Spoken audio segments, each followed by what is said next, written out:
அவர்கள் மேல ஊதி பரிசுத்த ஆவியை பெற்றுக் கொள்ளுங்கள். இது என்ன நடக்குன்னா 10 பேர் மேல பரிசுத்த ஆவியை ஊற்றுறாரு. அதுக்கு அடுத்த 26வது வசனம் வாசிங்கன்னா தோமாவுக்கும் அந்த தரிசனம் உண்டாகும். 10:11 மாறினது. அப்போஸ்தலர் நடபடிகள் 1வது அதிகாரம் வாசிங்கன்னா சீட்டு மத்தியாவின் பேர்ல விழுந்தது. 11:12 மாறிச்சு.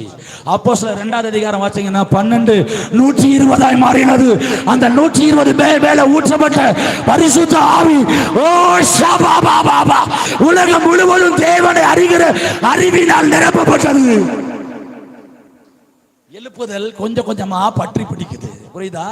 10:11 மாறுச்சு, 11:12 மாறுச்சு, 12:120 மாறுச்சு.